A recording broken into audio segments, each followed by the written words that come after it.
In the small village of Umudike, where children played in the open fields and elders told stories under the moonlight, to friends, Obinna and Chiamaka were inseparable. Obinna lived with his strict grandmother, Mom Nkechi, who always warned him about staying out of trouble. Chiamaka, on the other hand, was raised by her lively and kind-hearted mother, Mama Ngozi, who always encouraged her to explore life. One bright afternoon, something amazing happened. Obinna came back from school with a huge grin on his face, holding a shiny new phone in his hand. He had won it after coming first in a school quiz competition. The entire village clapped for him when his name was announced during the assembly. Chiamaka go here I am today, Obinna said to himself, laughing as he rushed into the house to show Mama Nkechi. Mama Nkechi squinted at the phone suspiciously.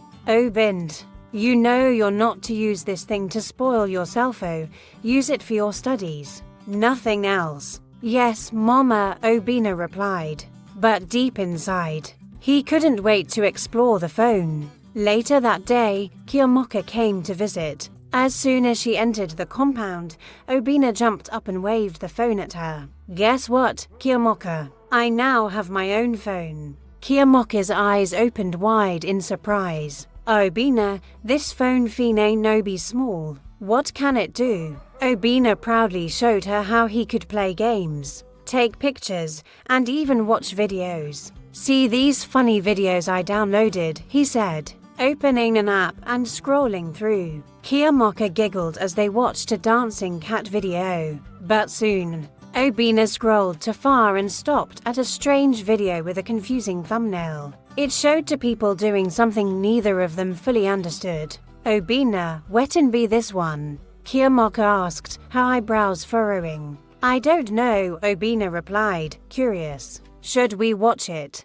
Chiamaka hesitated. I no think say we suppose watch him. If it be something bad. But Obinna shrug. It's just a video, Chiamaka. Nothing go happen. Let's watch it small. And with that, the two friends clicked on the video, not knowing it was the beginning of trouble. After watching the strange video, Obinna and Chiamaka couldn't stop thinking about it. It showed two older people doing things that didn't make sense to them. At first, they felt uneasy, but their curiosity was stronger than their doubts. The next day, Chiamaka came to Obinna's house again. He was already fiddling with the phone, scrolling through more videos. When she sat down beside him, Obinna whispered, Chiamaka, you know say we can try some of those things we see for the video. Chiamaka's eyes widened. Try Obinna, no talk that kind thing. Wetin if dem catch us?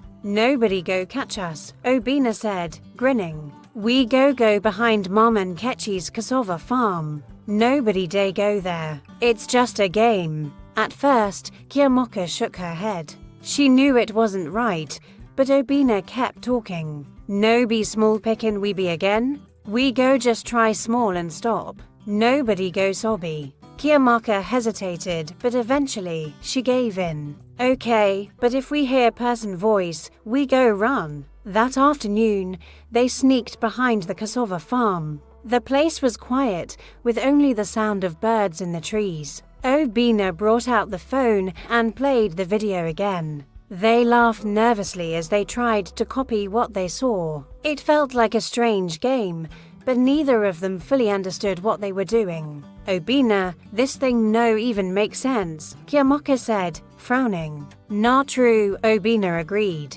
But maybe if we practice, it go start to make sense. Let's just do small more. Days turned into weeks, and Obinna and Chiamaka kept sneaking off to their secret spot. They thought they were smart, that nobody would ever catch them. But what they didn't know was that someone had seen them once, hiding behind the cassava plants. It was an old woman fetching firewood from the bush. She didn't say anything at first, but her eyes narrowed in suspicion. These children day do wet and no pure, she muttered to herself as she hurried off to tell the village elders. One sunny afternoon, Obinna and Chiamaka decided to meet again at their secret spot behind Mom Nkechi's cassava farm. They thought they were safe, as always. Obinna had the phone in his pocket, and Chiamaka brought some leftover groundnuts to snack on while they practiced. Chiamaka, this time we go try better,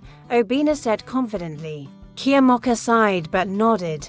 Abig, this one not the last time. I know and do again after today. As they whispered and giggled. They didn't notice that someone had been quietly watching them from the nearby bush. It was the same old woman who had seen them before. This time she had brought two other women with her, and they stood silently, observing. The moment Chiamaka and Obinna began to mimic the actions they had seen on the phone, the women burst out from their hiding place. Hey, what are you two doing there? One of the women shouted, her voice loud and sharp. Obinna and Chiamaka froze like statues, their eyes wide with shock. Obinna quickly hid the phone behind his back, but it was too late. The old woman who had first seen them pointed an accusing finger. I talk before. These children they do bad thing here. See them with my two eyes. Chiamaka's heart pounded. We know they do anything. She stammered, her voice shaky.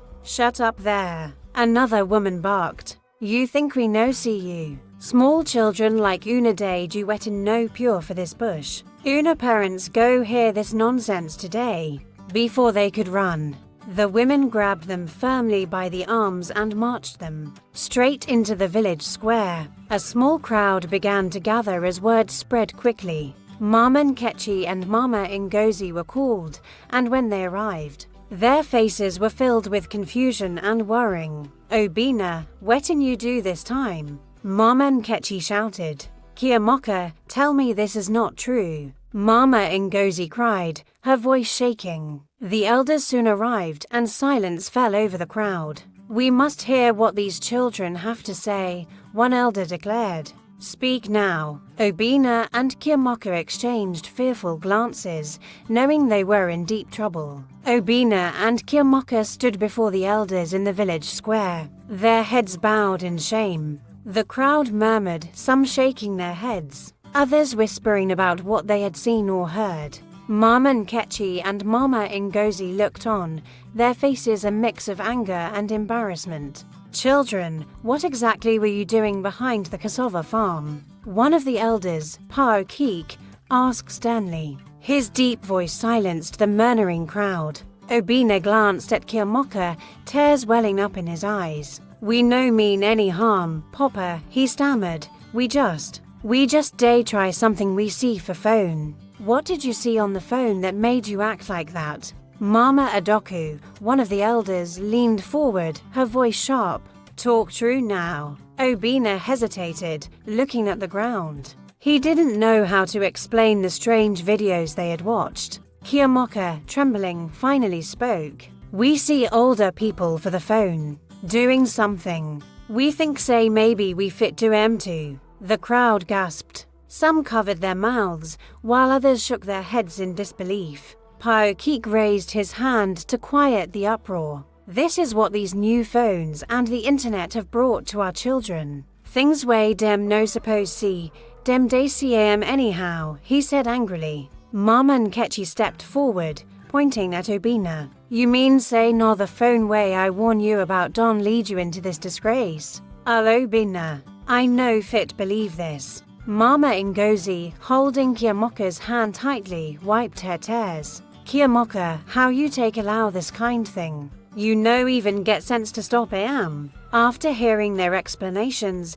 the elders discussed among themselves. Finally, Pa Okik spoke. The two of Una no go scot-free. Dis no serious matter. Obinna, the phone go day taken from you. And both of Una go get punishment to teach Una lesson. What punishment, Papa? Chiamaka asked in a trembling voice. Tomorrow morning, Pa Okik declared. Una go clean the entire village square for 2 weeks. This disgrace go be example to other children where they think of doing such. The judgment was final. Obinna and Chiamaka had no choice but to accept their fate. The punishment began early the next morning. The village square, usually bustling with life, was quiet as Obinna and Chiamaka arrived. with buckets of water and scrubbing brushes. Under the watchful eyes of the villagers, they began cleaning the dusty ground and washing the benches. At first,